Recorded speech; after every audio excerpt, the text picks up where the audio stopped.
Democrat Ronald J. Let's bring in Ron Hansen in Phoenix. He's congressional reporter for the Arizona Republic.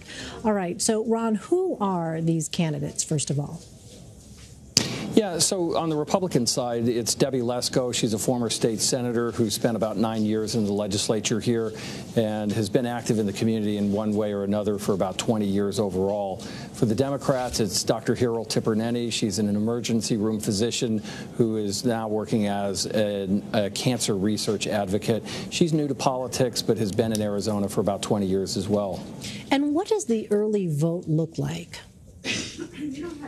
Yeah, so Arizona is one of the more aggressive states for early balloting. People have been voting for several weeks now, and so far we know that about 48% of the ballots that have been received to this point have come from people who are registered as Republicans. That doesn't mean that they voted Republican, but about 48% of the ballots are from Republican voters, and about 27% are from Democratic voters. The rest are independents, and again, it's unclear what the final mix of the results will be, but clearly Republican voters will be having a lot to say about who wins. Well, analysts expect this district to stay in Republican hands, so what should we be watching in this race?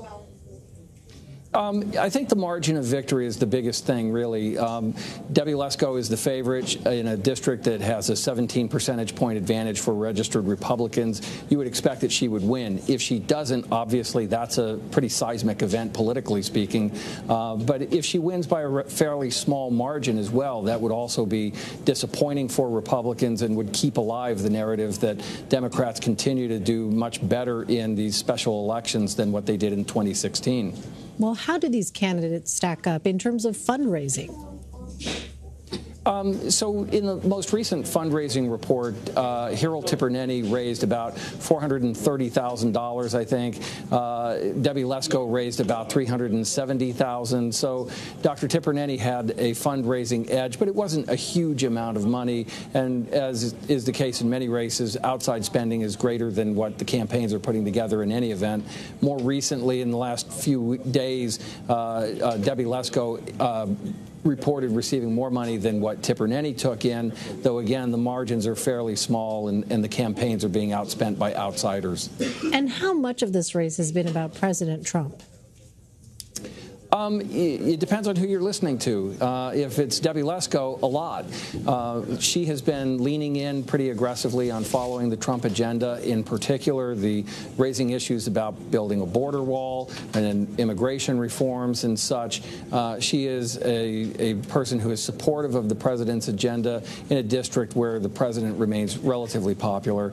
If you listen to Dr. J., you'll hear her talking about Paul Ryan as often as she talks about anything to do with the president. She doesn't raise him as an issue, but she also doesn't back away. If she's asked about what she makes of him, for example, she says that she has found common ground with him on certain issues previously, but that the president, his position moves so often that she doesn't really stay on the same side as he does. So she's really more inclined to talk about what the House is going to do, especially as it relates to program cuts that she thinks would make seniors in particular give her campaign another look. All right, a lot to watch there in Arizona. Ron Hansen.